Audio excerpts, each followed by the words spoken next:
Hey everybody, how you doing? This is Tommy Desmond, Keller Williams, Royal Oak. Just giving you a quick overview of how to put contacts into eEdge and add them to a drip campaign, since I know that seems to be an issue a lot of people are having right now. Alright, so we want to bring up our web browser here, and the first thing we have to do is log into the Keller Williams backend. I go to it directly for the intranet at mykw.kw.com, and then ask for my username. I'll log in.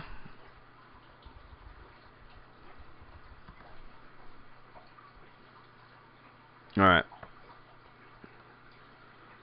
So now, one thing that people get confused about, I think, is that this backend, when you see it, this whole thing is not eEdge. Most of this is Keller Williams' just internal system. They have a lot of education links, a lot of stuff like that up here. This is all Keller Williams. eEdge is embedded. This is eEdge right here. Starts right here, and if we actually click one of these and go in, view contacts, it will load us into eEdge. This little menu bar shows up. These are the eEdge components, and this is really the eEdge control area. So first thing that we want to do is, you might not have anybody here if you haven't brought any contacts in yet. You won't have anybody in the back end. This is the database that Sherry's talking about. There's two things. There's leads. Leads come in from the website. You don't add those.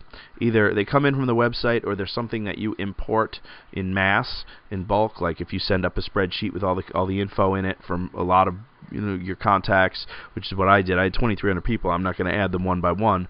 So basically, I imported that list. They show up as leads. Now, if you go into contacts to actually individually add a person, you want to add new contact, and you can just fill in their info and hit save, and it'll add them to your contact list. So go back to all contacts. It's a list of everybody we got. So now if we go all the way to the bottom down here, you can take these people that you've now imported and break them up into groups. If we go down way to the bottom, hit add groups, it'll bring up a list of all the groups. You're probably not going to have anything here if you haven't actually set up groups before. So I'm going to click manage all groups, and this is going to bring up a list of the groups that are up. I've got some in here. Again, you might not have anything here if you haven't actually set up these groups, because I added these individually. Mets, not Mets, core, buyers, stuff like that. These are kind of arbitrary. I actually have them set up based on what campaign this group is attached to. So you can just go up here to create new groups and put in your new group, hit save, and it will add it to the list. Now you can take contacts and make them a part of this group. I'm going to delete that because I don't need it. Alright, so now that we've got a couple groups, go back to all contacts. Now, there is a limit. It'd be nice if you could just hit this button at the bottom and select everybody and add them to a group, but in their infinite wisdom, they put a limit on how many contacts you can move at a time, and you can only move 100 at a time, which is kind of a pain. So let's just pretend I selected 100 people, and we'll just click, 1, 2, 3, 4. There's 5 people. We'll take those 5, and we are going to add them to the 33 touch group. Add. So, alright. Those people are now in 33 touch, the group. And if we go to manage groups, 33 touch, there's 10 contacts. I already had 5 in there before because I had just started adding people, but these are the 5 that I just added. So, alright, now we've got contacts in, and we've got a group with contacts in it set up.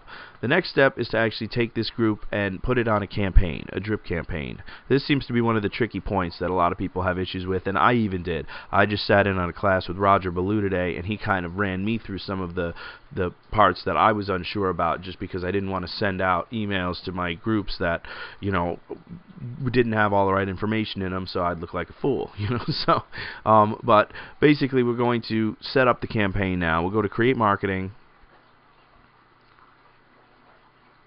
This is the Design Center, which has all of the campaign types in it.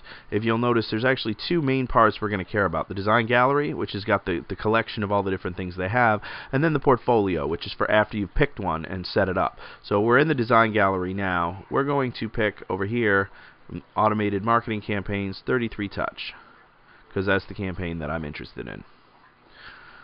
There's a few in here. There's 8x8s. There's things, if we go into Market My Listings, There's a few things.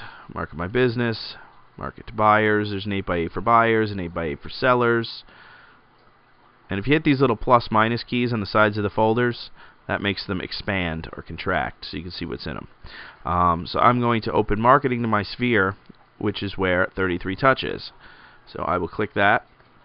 And here we go. This is a list of all of the emails that are in this campaign that are going to get sent out. These are all the different touches that are going to be a part of this campaign.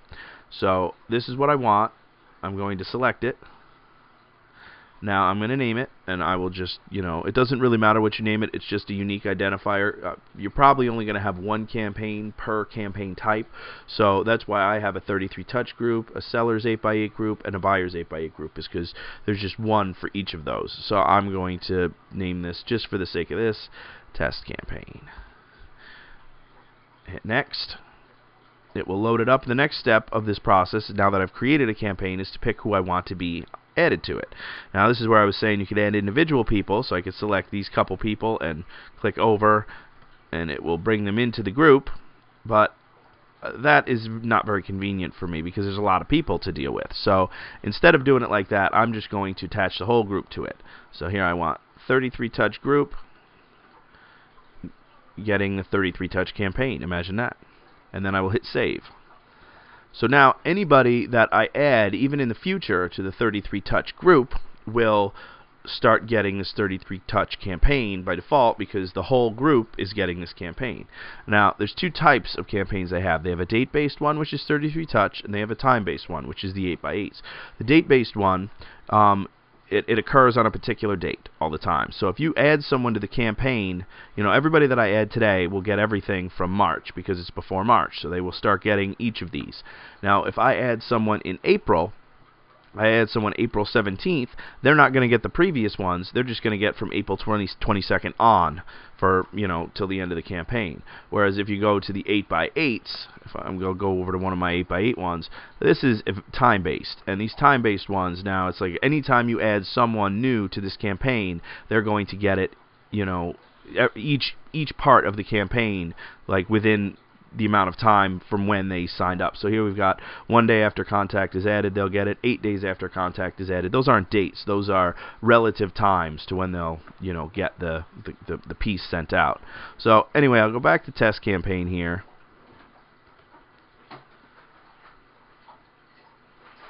Alright, and you'll notice it's inactive right now. It's not functioning because after it's set up and there's people added to it, it still has to be started. So, I'm not going to start it because I have no need to send this campaign out. But if you were to start it, you'd hit start, and then you would notice this little icon on this thing, test campaign button, would change to look like it was playing because it would be an active campaign. You could also go in and edit all the details about the particular email, and you can do previews of it and make sure the piece is what you want. But again, like Sherry says, it's all 80% stuff, so don't stress it too much. Professionals are out there designing this stuff. You don't have to mess with it too much. So anyway, it should pretty much cover how to get contacts in, get them into groups, and then get them set up on a campaign with eEdge. So if you have any questions, I'm open to people in the Ignite class. I'm not an expert, and any questions that I don't know the answers to, I'm just going to go to support, which they have a support tab right here, right in eEdge, that will send you right to the company that actually does this. So I'll help where I can, but I'm not tech support. I'm just doing this because I figure it'd be easier to have a video to someone doing it so you can kind of see what's going on. So thanks for your time, and good luck out there. Bye.